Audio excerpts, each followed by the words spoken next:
Hello, this is Michael Nicola. Welcome back to the Dash Show. Today's topic is digital economy. Internet is without question a strategic aspect of the economic development. The infrastructure speed legislation has to be up to date to make sure that Canada is on the cutting edge of the technological development, and we have all the groundwork done for future development. CRTC is supposed to help Canada be on the forefront of the digital economy, and there are people who are saying that they are out there to protect Bell and Rogers' interests.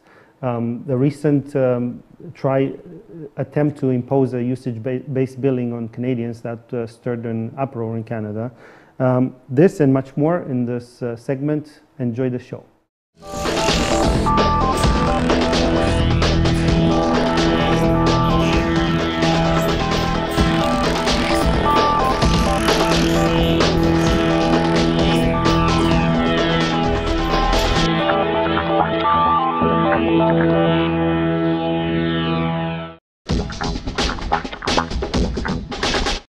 Hi everybody and welcome to the Dash Show. My name is Craig Fay. Today we're talking about the internet, on the internet, with an expert who's joining us over the internet. So this is going to be the Russian stacking dolls of talk shows today. Let me quickly introduce the panel for you. We've got Alex, Nick, and Michael, and joining us from openmedia.ca is Lindsay Pinto, Communication Manager. So guys, with the first question of the panel, take it away. Thanks, Craig. Now, Lindsay, since you've come all this way over the internet for us, let's start with you. Now, can you tell me a little bit about what usage-based billing is, and specifically why the CRTC is trying to impose it? Well, essentially, usage-based billing is kind of a misnomer. It's not really based on usage. It's a way of billing for internet use that puts caps for internet and forces users to pay for internet overuse. So what UBB is intended to do is it's supposed to control what internet service providers, what big telecom companies are calling unmanageable traffic growth on their networks, and they're arguing that without usage-based billing, they can't effectively manage their networks, and that there will be users who will hog certain amounts of bandwidth, which unfortunately is which unfortunately for them is not the case, and it's been shown to not be the case. So essentially, usage-based billing is an attempt by big telecommunications companies like Bell and Rogers to impose caps on internet use for Canadians, which essentially means that Canadians who go over a certain pre-designated amount of bandwidth use are being penalized, being charged extra for wanting to use the internet essentially to its fullest extent.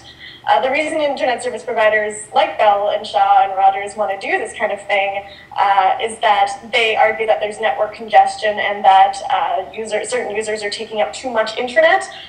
Really, this isn't the case. Bandwidth doesn't really operate the same way as finite resources do, and they're currently already making more than enough to build infrastructure, which they're not using.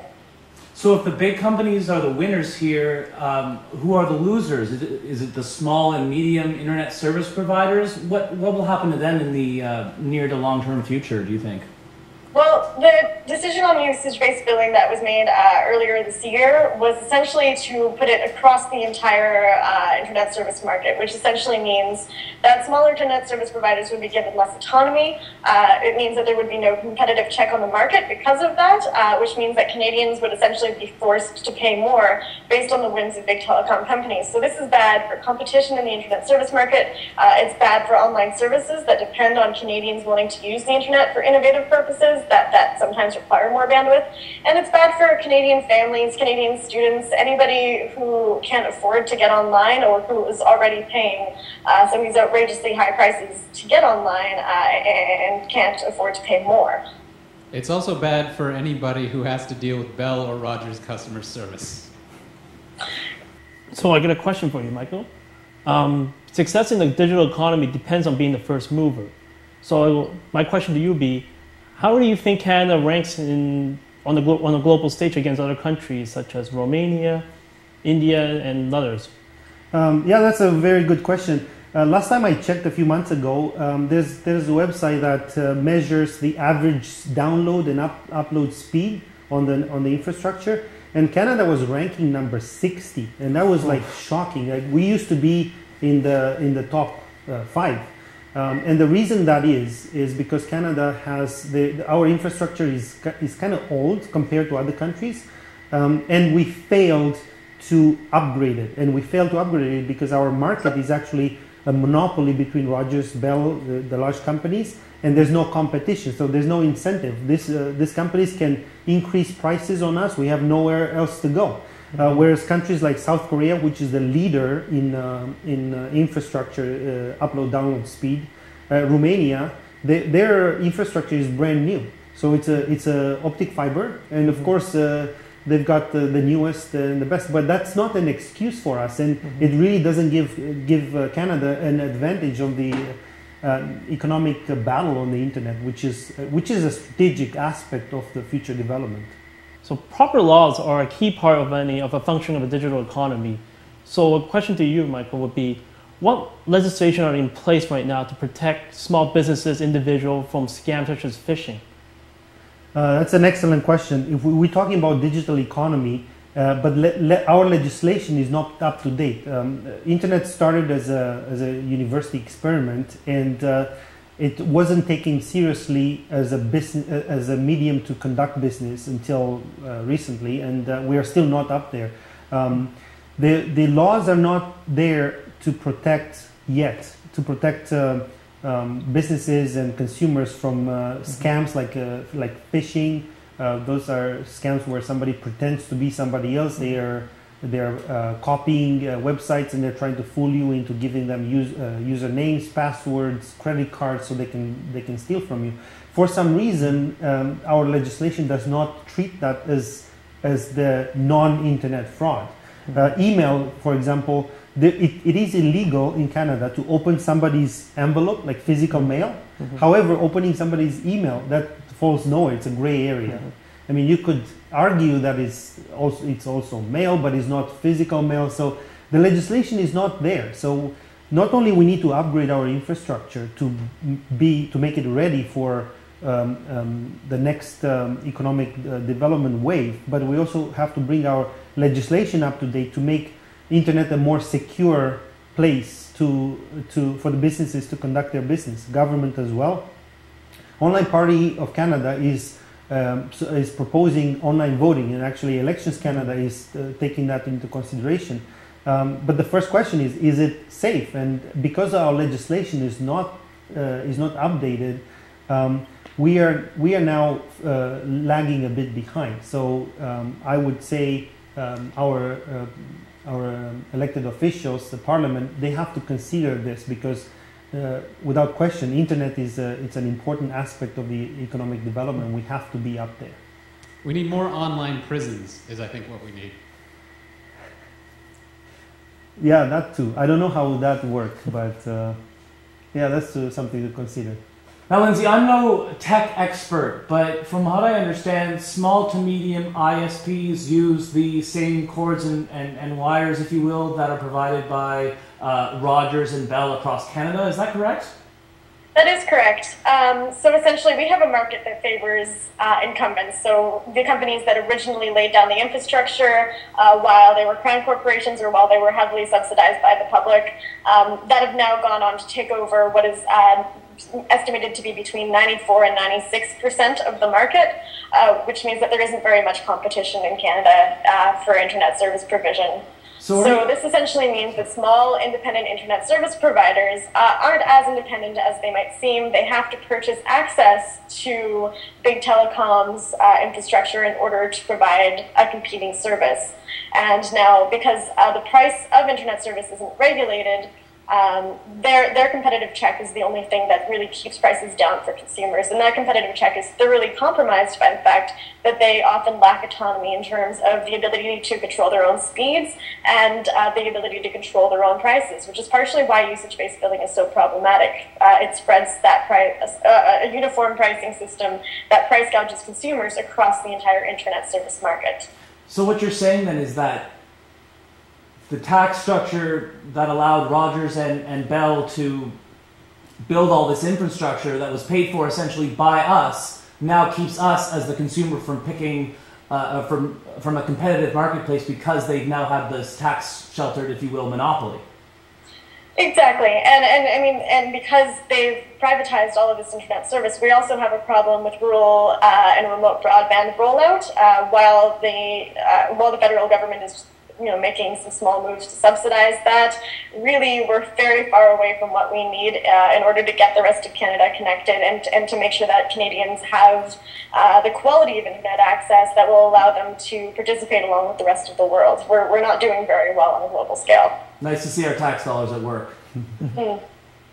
If I may add to this, there are two important issues on the website. One of them is called the digital broadband, universal broadband access, which basically means that in order for Canada to position ourselves for the future, we should make sure that every Canadian has access to high-speed internet. So that's one. And the second one is should actually the infrastructure, the wires, be nationalized? Because basically we can't talk about a competitive market out there if the wires belong to a private company. Because how can you have that market if this company that owns the wires one day says, okay, I'm going to double the prices? They basically cut every ISP out of the market. Or they can even deny, they can come up with technicalities and deny ISPs from even renting space from them. So it makes absolutely no sense that our infrastructure, the wires, the hardware, belongs to a private company, which turns around and basically they have a monopoly. So this is not a competitive market; it's a monopoly. And we cannot have a competitive market under this circumstances. There's no way. Well, if it makes you feel any better, Michael, we did pay for that monopoly, so. Yeah, well, that's we also paid for other things like highways, which is subsidy to auto industry. So there's a lot of stuff along those lines. But the point is, things are not going right. CRTC seems to be protecting the interests of those companies, Bell and Rogers, and probably doesn't help the fact that the members of the CRTC are former employees of Bell and Rogers. So there's a connection there. Many people are asking why is that even happening? It can't be an independent body if they have some sort of connection to those two big companies. But the other argument is like, how do you find any specialists in this domain who have not worked for Bell and Rogers? But I would say at this point we do have enough. There's enough Canadian talent to put in the CRTC to make sure that it acts as an independent organization and helps us move forward, not backwards, because the trend right now is to move backwards. Yeah, actually, Michael's raised a couple of interesting points, which largely come back to the fact that big telecom has gotten far too big. So right now, he spoke earlier about the fact that big telecommunications companies also have many content holdings, which compete with content on the internet being offered by companies like Netflix and YouTube. So I mean, it is in their interest to stifle internet use in that sense. Big telecom companies have also, they've established themselves as the norm in Canada. So they have undue influence on the CRTC and on Industry Canada, and their big telecom companies have gotten so big that they've gotten undue influence on Industry Canada and on the CRTC, who are trying to essentially strive to protect their interests while at the same time trying to remain independent regulators. But at the same time, there are people from industry floating in and out of the CRTC and in and out of Industry Canada. So it makes it very difficult for the interests of Canadians to be represented, which is why we at openmedia.ca have turned ourselves into a citizen engagement organization, asking Canadians, of which we have over 500,000 supporters, to come together and fight for the open internet and demonstrate to these governing bodies that Canadians do care about their interests online and that they will fight for them. Well, that's our show for this week. I hope you found it fun and entertaining. I'd just like to thank our panelists, Alex, Nick, and Michael, and a very special thanks to Lindsay Pinto, who joined us from openmedia.ca, where she is the communication manager. See you on the next show. You know, before I came here to do the show today, I was actually thinking of the first 2 jobs that I ever had, which was as a paper boy and a video store clerk. And I remember thinking, wow, when I get older and I have kids, I'm actually going to have to explain to them what those jobs were. Like, well, kids, I used to give people their news and videos. Daddy was like a slow, shitty internet. And if you think that blows your mind, wait till I tell you the U.S. used to be an economic superpower. And if you didn't find that funny, don't worry, it'll be a lot better in Mandarin. I think we need to realize that just like with trains in the 1800s, the internet is the essential infrastructure for our modern economy. The only difference is that in the 1800s, we were actually able to build a railroad all the way across Canada through some of the most inhospitable territory on the planet. Whereas now, we can't even get a DSL line 20 minutes outside of Barrie. But I mean, really, I guess the people who chose to live in the country have chosen a life of seclusion and ignorance. And I'd normally be worried about saying something like that and offending some of our rural viewers, but they're still waiting for this to buffer. There's actually cheaper and faster internet in some of the third world countries. That's ridiculous. And just think if we had those sorts of abilities. With our education and resources, we'd be far better at convincing people we're deposed princes. What we really need to look for is leadership. And as every political campaign has told me, the essential thing you want is experience, which I guess means that we got to hire a bunch of 12-year-olds, because really they're the only people who've used the internet their entire lives. But we're stuck with the CRTC, the Canadian Radio and Television Commission, who's managing the internet so well they don't even have it in their name. In fact, I'd be surprised if they even had the internet. Or maybe if they do, they'll probably lose their connection every time somebody picks up the phone in the office. But as we've seen, the CRTC has made the decision for net neutrality, but sort of turns a blind eye towards it, allowing any Bell and Rogers to pretty much do whatever they want, basically censoring the internet. And don't get me wrong, I've been on the internet. That is a terrible, hateful, ignorant place. You go spend 15 minutes on any comment board and you'll want to edit the internet too. I mean, I'm all for free speech and everything, but can we roll it back a bit until, at least to the point where you had to run your crazy ideas by somebody with a printing press before millions of people heard it? But really, the essential thing is that the internet is here to stay, and it's changing quickly. 10 years ago, Facebook didn't even exist. Twitter didn't even exist. Nowadays, we're overthrowing governments. The Middle East is on fire because of it. And we need to decide if we're going to be the leaders or the followers. Have a good night. Welcome back. I think that was an interesting discussion. We talked about digital economy. If you want to know what I think, or if you want to express your own comments, opinions, and vote, go on the website www.onlineparty.ca. This is Michael Nikula. Thanks for watching The Dash Show.